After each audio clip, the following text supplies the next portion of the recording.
Karena kalau kita karena kalau kita simak, hati itu adalah pusat daripada kehidupan. Hati itu isi daripadanya. Jadi isi hati itu akan memberikan kecenderungan kepada kita ketika kita berperilaku. Jadi kalau isi hati itu bersih, penuh dengan damai, lemah lembut, rendah hati, taat, kasih, pemurah, maka kecenderungannya perilaku kita pun akan bersih, akan baik. Tetapi kalau isi hati kita kotor, iri hati, benci, sombong, marah, dengki, dendam, maka kecenderungannya perilaku kita pun akan kotor, perilaku kita pun akan tidak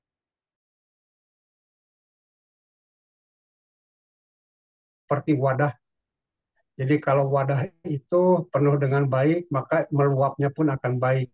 Tetapi wadah itu kalau kotor, maka akan keluarnya kotor. Dan yang kotor-kotor-kotor ini adalah sampah. Yang kotor-kotor-kotor ini adalah beban. Jadi tugas setiap daripada kita memeriksa hati kita, apakah hati kita kotor atau bersih. Kalau kotor ya dibuang, kalau kotor ya dibersihkan, jangan banyak sampah di dalam hati. Kalau banyak sampah di dalam hati, hati kita kotor, maka kita ini seolah-olah menanggung beban. Langkah hidup kita akan berat. Bapak Ibu Saudara sekalian, pada kesempatan ini saya akan mengajak Bapak Ibu untuk membedakan yang namanya buang dengan yang namanya simpan. Kalau di dalam Ibrani 12 ayat 1 itu, tanggalkanlah bebanmu, buanglah sampahmu. Kalau berbeda dengan yang namanya simpan, berbeda dengan yang namanya kuburkan.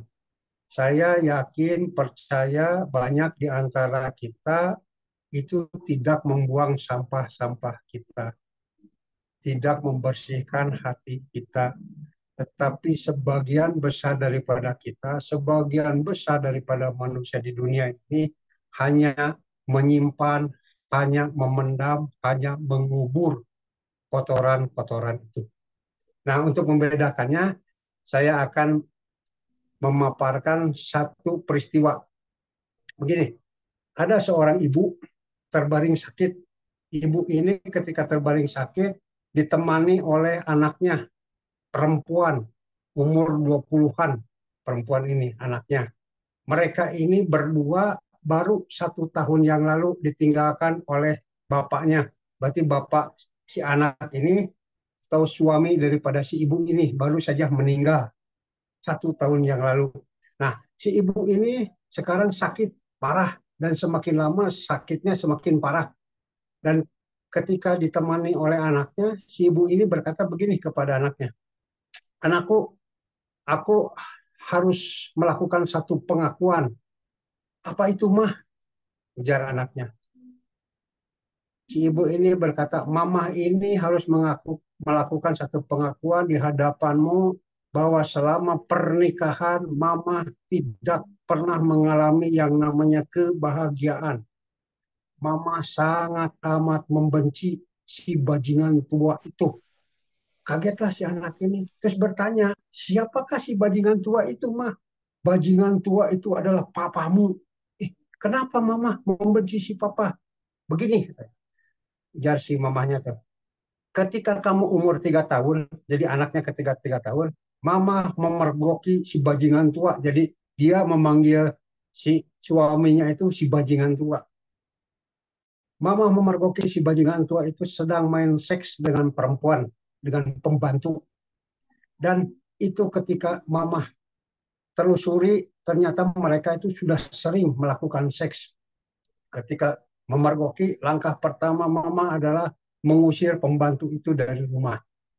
Terus kedua, mama tidak menceraikannya karena demi masa depanmu, anakku. Tapi mama menempatkan si bajingan tua itu di kamar pembantu. Jadi tidurnya terpisah. Si ibu ini sudah tidak mau disentuh, tidak mau bersama-sama lagi dengan suaminya. Ditempatkanlah si suaminya di pojok, di tempat pembantu. Si anak ini baru tersadar. Dari kecil sampai umur terakhir ini, detik yang terakhir ini, dia tidur dengan ibunya satu kamar. Dia baru mengerti mengapa dia tidurnya dengan mamahnya, bukan papahnya yang dengan mamahnya. Jadi papahnya memang diusir, dikucilkan. Dan dia juga baru mengerti mengapa mamahnya selama ini memperlakukan papahnya itu seperti jongos, membentak-bentak, menghinanya. Dan di rumah itu tidak ada canda tawa. Dan di rumah itu tidak ada sukacita. Anak ini baru mengerti. Ternyata belasan tahun mamahnya memendam yang namanya pengkhianatan. Ternyata belasan tahun mamahnya memendam yang namanya perselingkuhan. Dipendam sendiri, dikubur sendiri. Tidak ada yang tahu. Mamanya ini memang tidak membalas dengan berselingkuh lagi. Tidak. Tapi mamanya ini bukan membuang kotoran itu, tetapi memendam, menguburkan. Nah, yang namanya sampah itu harus dibuang. Yang namanya sampah kalau nggak dibuang jadi busuk. Kalau sudah busuk jadi sumber penyakit. Sehingga rusaklah sukacitanya. Seumur hidup nggak ada sukacita lagi. Di rumah itu tidak ada canda tawa. Jadi suasana yang sangat amat angker. Bapak Ibu, berapa banyak di antara kita, memang kita tidak membalas sakit hati kita. Memang tidak kita balas hinaan-hinaan orang kepada kita. Tapi kita tidak menyelesaikannya. Kita tidak membuangnya, tidak membereskannya, tidak menanggalkannya. Tapi kita pendam, kita kubur. Dan itu lama-lama akan menjadi sampah. Dan itu akan merusak suka cita kita. Buanglah, bereskanlah. Belajarlah masuk ke dalam proses pengampunan. Ada satu lagi, ada suami istri. Suami istri ini ketika pertama kali mereka menikah, sangat rajin, bekerja keras dengan luar biasa. Mereka buka toko eceran. Luar biasa dua-duanya ini sepasang suami istri yang sangat amat bekerja keras. Dari eceran menjadi grosir. Setelah menjadi grosir, buka cabang di mana-mana. Maju dan menjadi orang yang kaya. Usahanya berhasil. Sudah beberapa puluh tahun, perangai si suami ini berubah sekarang. Sekarang suka pulang malam. Kalau pulang malam, bau minuman. Dan menandakan dia sudah main perempuan. Dan setelah itu, sekarang di rumah itu sering terdengar oleh pegawai-pegawai yang nginap di sana, oleh tetangga-tetangga di sekelilingnya, suka ada jeritan-jeritan daripada istri karena ada KDRT, dipukullah matanya, lebam, besoknya lagi menjerit, bibirnya lah sobek, besoknya lagi tangannya lah patah, sudah dilaporkan ke polisi, tidak ditangkap-tangkap si suami ini karena punya uang banyak. Itu berlangsung KDRT itu kurang lebih 6 bulan. Dan si istri ini jadi rajin ke gereja. Ke gereja minta didoakan oleh pendeta. Kalau ada acara doa puasa, ikut duduk paling depan, nangis-nangis. Semua jemaat sering mendoakan dan semua jemaat tahu bahwa ibu ini adalah ibu yang kaya raya, tapi ibu yang teraniaya. Itu berlangsung beberapa bulan setelah ke gereja, bukan mereda perilaku si suami ini, makin menjadi-jadi. Si ibu ini makin mendapatkan kekerasan dalam rumah tangga. Berlangsung beberapa bulan kemudian, si ibu ini mendengar kabar bahwa si suaminya ini sekarang menikah lagi. Yang kurang ajar itu menikah dengan perempuan yang sebaya dengan anaknya. Anaknya itu waktu itu baru umur 21 tahun. ini menikah dengan perempuan yang umur 23 tahun. Istri barunya ini. Jarang pulang. Tapi sekali pulang, wah ribut besar. Karena mungkin itu urusan keuangan. Dan keuangan perusahaan tetap dipegang sama si istri. Ribut besar. Jarang pulang. Ribut besar. Sekali pulang. Ribut besar. Itu berlangsung kurang lebih 1 tahun. Setelah 1 tahun menikah dengan istri mudanya, si istri ini mendengar kabar. Entahkah itu jawaban doa, entahkah lain. Ternyata si suami itu stroke, lumpuh, lumpuh total, nggak bisa ngapa-ngapain, stroke. Dan terdengar kabar bahwa si istri mudanya ini kabur, tidak mau ngurus, karena mungkin istri mudanya hanya ingin uang. Gitu. Mendengar itu, si istri ini berkata, puji Tuhan. Terus dia menghubungi RT RW, terus dia menghubungi pendetanya, menemaninya supaya mengambil si suaminya. Dia berkata, ini akan saya rawat, saya akan bawa pulang. Diambillah si suaminya, dibawa pulang. Ditempatkan di kamar paling atas, di lantai 3. Nah, semenjak sekarang ini berubahlah. Kalau dulu sering mendengar jeritan daripada si istri, kalau sekarang berubah. Sekarang tibalah saatnya pembalasan. Sekarang setiap hari, sehari bisa 3-4 kali pegawai-pegawai tetangga-tetangga mendengar jeritan daripada si suami. Disiksa oleh si istri. Kasih suap makan. Mulutnya dihantam oleh garpu. Wah, bibir hancur, gigi semua rontok, kuku semua satu persatu dicabutin. Rambut botak dicabutin. Disetrika, patah semua tulang-tulang. Luar biasa. Anaknya, pendetanya tahu sekarang si istri menganiaya si suami, tahu. Mereka semua terdiam. Mungkin di dalam hatinya berkata, syukurin dulu lu siksa istri, sekarang disiksa oleh istri. Itu berlangsung. Jadi si istri ini mendapatkan kesempatan membalas dengan leluasa yang dulu dia mendapatkan aniaya, dia mendapatkan kepahitan, ada kebencian di dalam dirinya. Ini dibalaskan dengan sangat amat leluasa. Itu dalam 1 tahun yang namanya suami sudah tidak seperti mayat, seperti manusia lagi, seperti mayat, sudah nggak bisa apa-apa, keberdaya, dan sudah lewat 1 tahun. Ternyata si istri mengalami sesuatu yang tidak baik di dalam tubuhnya. Terus dia periksakan ke dokter. Ketika periksa ke dokter, ternyata dia divonis oleh dokter kanker hati stadium 4. Dokter menyarankan untuk pengobatan di Singapura atau pengobatan di Malaysia. Tapi si istri ini nggak mau.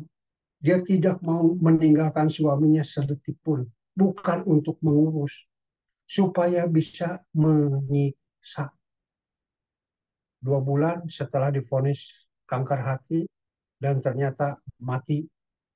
Yang mati duluan bukan si suami, tetapi si istri. Mati karena keracunan kebencian. Keracunan yang namanya kepahitan. Padahal dia punya kesempatan yang sangat amat luasa membalaskan. Tetapi ternyata pembalasan yang dilakukan tidak membuat dia lega. Malah dia membuat kebenciannya semakin meracuni dirinya. Jadi Bapak Ibu Saudara sekalian, yang namanya sampah itu harus dibuang, harus ditanggalkan, bukan dipendam, bukan disimpan. Kalau dipendam, disimpan, yang namanya sampah, lama-lama jadi busuk, kalau busuk jadi sumber penyakit. Dan percuma membalaskan itu tidak akan melegakan. Satu-satunya yang melegakan setiap daripada kita ketika kita menyimpan kebencian, menyimpan kepahitan, dihina orang, dilecehkan orang, mungkin bukan oleh orang jauh, malah oleh orang-orang terdekat, entahkah itu saudara kita, entahkah itu ayah kita, entahkah ibu kita, bahkan mungkin suami kita atau istri kita, percuma kita cuma memendam, apalagi kita membalas, tidak akan ada penyelesaian. Satu-satunya cara adalah membuangnya, melepaskannya, menanggalkannya. Jadi kalau ada kalimat seperti ini sering saya mendengar, Pak saya sudah memaafkan, tapi saya tidak bisa melupakan. Banyak tuh, banyak suami-suami berkata, Pak yang saya heran istri saya itu ingat kesalahan-kesalahan saya 10 tahun, 20 tahun yang lalu, padahal itu kesalahan kecil, saya sendiri sudah lupa. Ini bagaimana memorinya kuat atau apa? Tapi saya cuma mau ngomong itu mungkin dia sedang menyimpan sampah-sampah. Sampah kecil-kecil lama-lama ditumpuk jadi banyak, lama-lama jadi busuk. Dibereskan. Satu persatu dibereskan. Gampang? Oh tentu sulit, sangat amat sulit. Saya pun sedang belajar, jujur saya pun sedang belajar mengampuni orang yang menyebalkan, mendoakan orang yang mendukakan, mendoakan orang yang menghina. Wah itu sangat amat sulit. Jangankan mengampuni, mendoakan, menyebut namanya pun sulit. Tapi mau tidak mau harus belajar. Dalam Alkitab dikatakan, ampunilah segala kesalahanku seperti aku mengampuni kesalahan orang yang bersalah kepadaku. Kalau kita tidak mengampuni orang lain, kita pun tidak diampuni oleh Tuhan. Di dalam Alkitab ada satu contoh tokoh yang bisa mengampuni dengan luar biasa menurut saya, yaitu Yusuf. Yusuf ketika remaja dia dijual oleh saudara-saudaranya sebagai budak. Tapi dengan pertolongan Tuhan dan proses hidup yang luar biasa, dia jadi Perdana Menteri, orang yang berkuasa. Padahal ketika itu dia bisa melakukan pembalasan kepada saudara-saudara. Cuman dia tidak lakukan. Malah dia memberikan satu kehidupan kepada keluarganya, kepada saudara-saudaranya, memberikan satu tempat yang baik untuk saudara-saudaranya hidup di Mesir. Dilakukan oleh Yesus, melakukan satu pengampunan. Jadi Bapak Ibu, untuk mempunyai hati yang bisa mengampuni sesama, kita harus masuk ke dalam satu proses 7 kali 70 kali mengampuni. Oh ini dahsyat. Jadi 7 kali 70 kali itu bukan berarti kalau saya disakiti oleh seseorang, saya ampuni. Besoknya saya disakiti oleh orang yang sama, perilaku yang sama, saya ampuni.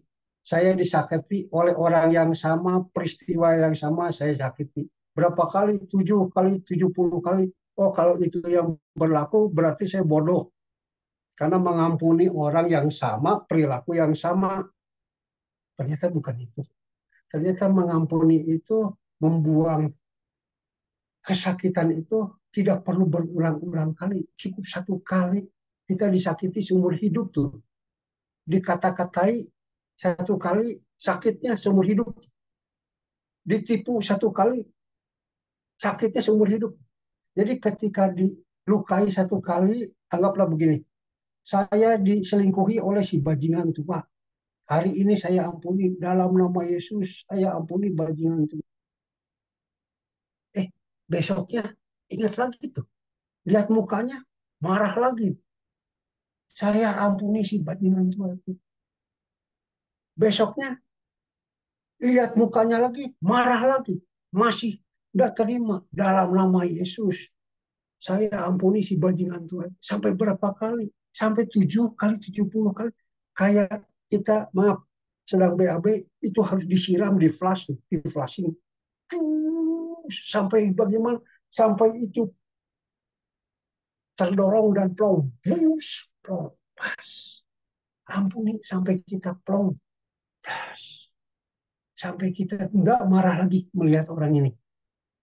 Itu 7 kali 70 kali. Mudah, susah, dan tapi harus dijalankan. Kalau enggak, hidup kita penuh dengan beban. Hidup kita selalu penuh dengan kotoran. Tidak akan sampai kepada finish kita. Terseok-seok. Lepaskanlah pengampunan. Pokoknya kalau dibilang siapa yang harus diampuni, ya setiap hari kita berurusan bersentuhan dengan orang-orang, hari ini menyenangkan, besok menyebalkan, wah, dan lain sebagainya. Atau mungkin kita yang harus diampuni oleh orang lain, hidup terus menerus bergesekan. Dan kita harus terus memberikan diri supaya kita bisa membersihkan setiap daripada diri kita, supaya tidak kotor, supaya hati kita bersih, supaya langkah kita ringan. Kalau ada satu eh, peristiwa di Jerman Timur dan Jerman Barat. Dulu ini terhalang oleh tembok Berlin. Biasa kebiasaan mereka ketika masih terhalang oleh tembok Berlin, Jerman Timur ini selalu melakukan hal-hal yang kurang terpuji.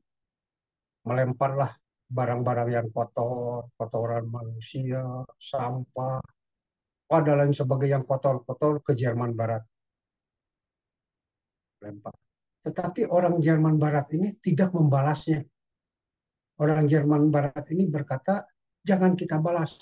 Mereka melempar yang kotor-kotor, berarti mereka hanya punya yang kotor. Nah, sekarang kita jangan lempar yang kotor. Kita sedang berlimpah. Lemparkanlah yang baik. Maka oleh Jerman Barat dilemparkanlah selimut yang baru, jaket yang baru, makanan, minuman. Dan ini selalu terjadi ketika Jerman Timur melemparkan yang kotor, dibalas oleh Jerman Barat melemparkan yang baik. Lama-lama orang Jerman Timur malu karena perbuatan baik daripada Jerman Barat. Lama-lama Jerman Timur merobohkan daripada tembok Berlin. Jadi kalau kejahatan dibalas dengan kebaikan, itu merumbuhkan sekat. Tapi kalau kejahatan dibalas dengan kejahatan, itu adalah membuat satu sekat dan akan menghancurkan dua-duanya. Bapak Ibu Saudara sekalian, kalau saya mau menjabarkan tentang hati mengampuni, wah, panjang lebar, seru. Saya banyak bahan tapi keterbatasan waktu. Jadi begini Bapak Ibu Saudara sekalian, marilah kita menjadi pelaku-pelaku, menjadi orang-orang yang berani mengampuni, orang-orang yang membuka hati, berjiwa besar. Nggak mudah, nggak mudah. Saya pun sedang belajar. Tapi biarlah kita diberikan kuasa oleh Tuhan, dimampukan oleh Tuhan menjadi orang-orang yang bersih hatinya. Orang-orang yang selalu diisi dengan damai sejahtera, lemah lembut, rendah hati, ketaatan, kasih, murah hati di dalam diri kita. Sehingga segala sesuatu yang kita keluarkan baik adanya. Terima kasih. Kiranya Tuhan memberkati kita semua.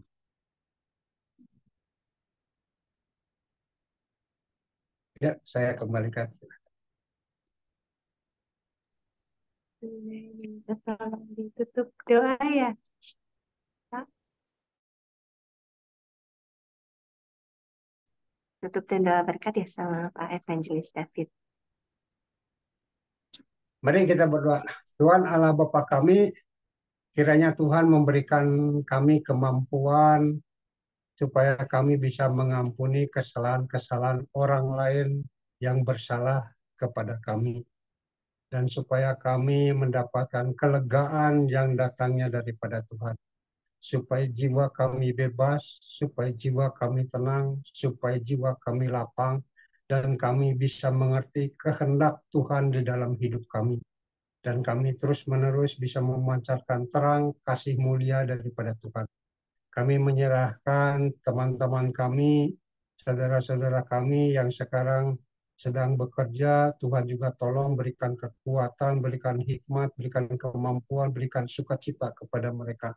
Kami yakin percaya segala sesuatu yang diperbuat oleh teman-teman kami dilancarkan oleh Tuhan, dibuat berhasil oleh Tuhan. Kiranya mereka menjadi pemenang-pemenang di dalam Tuhan.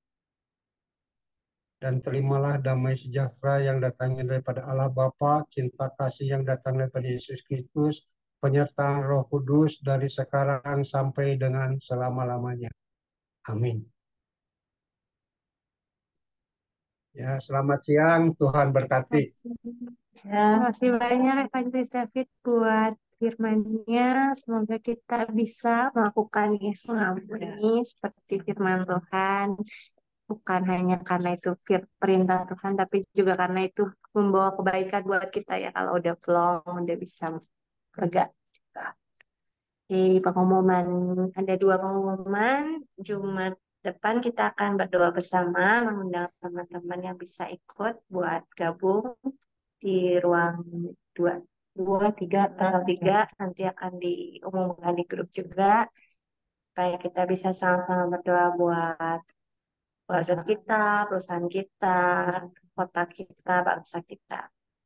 Oke, 2 minggu lagi kita makan persekutuan online kembali, masih via Zoom. Dia akan di-share di grup juga linknya. Itu aja pengumumannya. Selamat beraktivitas kembali semuanya. Selamat beraktivitas kembali buat Evangelis David juga. Terima kasih banyak buat waktunya. Thank you. Terima kasih. Ya, Tuhan terima berkati, kasih, Pak ya. Tuhan berkati. Kasih ya Pak. Ya, Tuhan berkati, Pak.